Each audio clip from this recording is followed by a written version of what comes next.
आप सभी का आज के सेशन में बहुत बहुत स्वागत है। और ये बहुत ही प्यारा सा क्वेश्चन आपके सामने रिप्रेजेंट हो रहा है। ये जो क्वेश्चन है कई हमारे कॉम्पिटिटिव एग्ज़ाम में आ चुका है और ये कई कॉम्पिटिटिव एग्ज़ाम में इसके आने की बहुत ज़्यादा संभावना भी बनी है। समझते हैं कि ये क्या कहना चाहता है। ये कह रहा है कि पाई इज़ नंबर, यानी पूछ रहा है कि मैं कौन सा नंबर हूँ, यानी कि यहाँ पे ये चाह रहा है कि आप इसे पहचानिए। और जब पहचानने की बात आती है नंबरों की, तो हमारे पास जो नंबर सिस्टम जब हम पढ़ रहे होते हैं तो उससे रिलेटेड जो कंसेप्ट होते हैं, जो डिफिनीशन बेस्ड कंसेप्ट होते हैं, ये ठीक उसी डिफिनीशन बेस्ड कंसेप्ट पे आधारित प्रश्न है जिसके माध्यम से हम पहचान सकते हैं इसको। अब जब हम इस पाई को पहचानने की बात करते हैं तो हमारे पास ये चार ऑप्शन दिया हुआ है। एक ऑप्शन ए, बी और सी और डी। अब यहाँ पे देखिए ज़रा, ये अगर पाई नंबर है तो क्या नंबर ऐसा होता है? अगर ये पाई नंबर है तो इस तरह का नंबर भी होता है कि नहीं होता है? अगर ये नंबर है तो इसको ऐसा क्यों लिखा गया है? क्यों नहीं हम जैसे बाकी नंबर लिखते हैं, जैसे 1/2 लिखते हैं, 3.56 ऐसे लिखते हैं, या 2 और 7 इस टाइप से कुछ नंबर लिखते हैं, ऐसा क्यों नहीं लिखा गया है? अगर ऐसा नहीं लिखा गया है तो इस पाई को ऐसा क्यों लिखा गया है? तो सबसे पहले हमें समझना पड़ेगा कि पाई में हम कहाँ अपने आप को कंफ्यूज करते हैं। जैसे बहुत सारे स्टूडेंट होते हैं कि एक पाई का मान हम लोगों ने पढ़ रखा है कभी कि 22/7 होता है, और जैसे ही ये 22/7 हमको दिखता है तो हम कहते हैं कि ये तो p/q का रूप का हो गया, और यहाँ p और q इंटीजर्स भी है, और नीचे q is not equal to 0 भी है। इसका मतलब कि अगर इसे 22/7 के रूप में लिख सकते हैं, एक फ्रैक्शन के रूप में लिख सकते हैं, तो बहुत सारे स्टूडेंट कहते हैं कि ये क्या हो गया? परिमेय हो गया। परिमेय संख्या का ये डिफिनीशन होती है।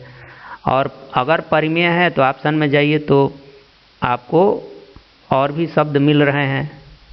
तो एक स्थिति तो आप यहाँ से छाट लेते हैं कि परिमेय है, और आप जब पढ़े हुए होते हैं तो कहते हैं कि जो रियल नंबर होता है, यानी कि जो वास्तविक संख्या होते हैं, उसका 2 पार्ट होता है, एक परिमेय और दूसरा अपरिमेय। और आप यहाँ से इस बात को जब समझते हैं तो इस ऑप्शन को सही लगा करके क्वेश्चन में एग्ज़ाम में हम लोग चले जाते हैं, और ये सरासर गलत हो जाता है। अब ये जो पाई है एक्चुअल में है क्या? पहली बात कि ये पाई एक अपरिमेय संख्या है। पाई क्या है? एक अपरिमेय संख्या है। और अपरिमेय संख्या है तो इस तरह से हमारा जो ऑप्शन सही हो जाएगा अपरिमेय वाला, ये वाला ऑप्शन नहीं होगा। और क्या हो जाएगा? और अपरिमेय है तो वास्तविक है, अवास्तविक तो होने का सवाल नहीं है। तो हमारा ये वाला ऑप्शन क्या हो जाएगा? सही है। अपरिमेय है और अपरिमेय संख्याएं क्या होती हैं? वास्तविक होती हैं। तो ये ऑप्शन सही है।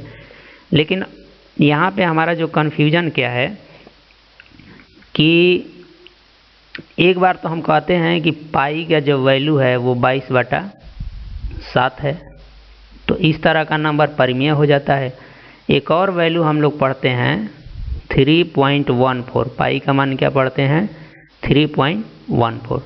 तो ध्यान रखना है कि ये जो भी पाई के वैल्यू है, पाई का जो मान है 22/7, ये इसका एग्जैक्ट मान नहीं है।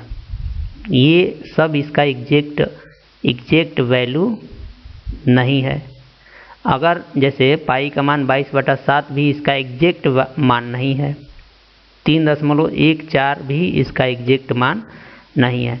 हम अपनी सुविधा के लिए इस पाई का मान इतना मान लेते हैं, इतना मान लेते हैं। हालांकि ये पाई का एग्जैक्ट मान यानी कि रियल मान नहीं है, ये अप्रोक्सीमेशन है। अप्रोक्स में मान लेते हैं कि पाई का जो मान है वो 3.14 होता है।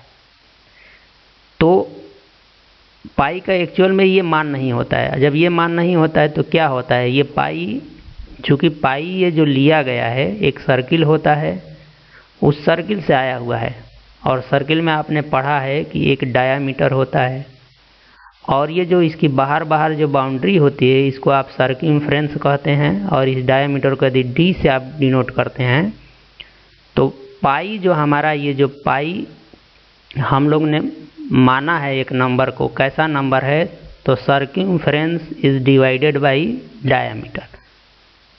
अब सर्कमफ्रेंस और ये जो डायामीटर है ये डिपेंड करता है सर्किल के त्रिज्या पे, रेडियस पे। और जैसे जैसे इस रेडियस का मान बढ़ता है या घटता है वैसे वैसे इस डायामीटर का मान बढ़ता है। अगर r का मान बढ़ता है तो डायामीटर का मान बढ़ता है, और डायामीटर का मान बढ़ता है साथ साथ इस सर्कमफ्रेंस यानी इसके बाउंड्री की भी माप बढ़ती है। तो अलग अलग रेडियस लेकर के हम अलग अलग डायामीटर प्राप्त करते हैं, और साथ साथ अलग अलग जब हमें डायामीटर प्राप्त होता है तो अलग अलग सर्कमफ्रेंस भी प्राप्त होता है। तो जब हम उस अलग अलग सर्कमफ्रेंस को अलग अलग डायामीटर से अलग अलग रेडियस के लिए डिवाइड करते हैं तो जो इसका रिजल्ट आता है वो स्थिर नहीं होता है, वो एक स्थिर रिजल्ट नहीं आता है, वो स्थिर नहीं होता है। और अभी तक ऐसा प्रयास हमारे बहुत सारे मैथमेटिशियनों द्वारा किया जा रहा है और किया जा चुका है, और पाई का जो मान है वो दशमलव के लगभग कई हजारों स्थान तक निकाला जा चुका है, और अभी भी निकाला जा रहा है। वो कहीं इसमें कोई स्थिरता या रेगुलरिटी अभी तक प्राप्त नहीं हुई है। तो एक्चुअल में जो पाई का मान वहीं से मान लिया गया, ये जो अस्थिर अनुपात का जो मान आ रहा है सर्किल से, ये पाई उसी की वैल्यू है। तो उस पूरी वैल्यू को वो जो भी आएगी उसे मान लिया गया है पाई, और वह मान क्या है, स्थिर नहीं है। हर बार हर रेडियस के लिए अलग अलग थोड़ा बहुत उसमें परिवर्तन है, और उस मान को जब निकाला जाता है तो वह 3.14 से आगे भी आ रहा है, लेकिन हम इतना मान लेते हैं। और इस वैल्यू को जब आप कन्वर्ट करते हैं तो हम लोग मान लेते हैं 22/7। तो ये पाई चूँकि यहाँ से लिया गया है, इस रेशियो की वैल्यू है, और ये रेशियो स्थिर नहीं है, और जब ये स्थिर नहीं है तो ये बात इरेशनल है।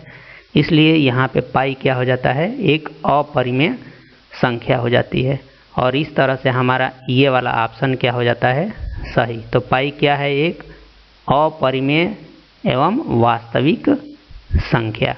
मैं आशा करता हूँ कि ये डिस्कशन आपको अच्छा लगा होगा, और इस डिस्कशन से आपको कुछ सीखने को मिला होगा।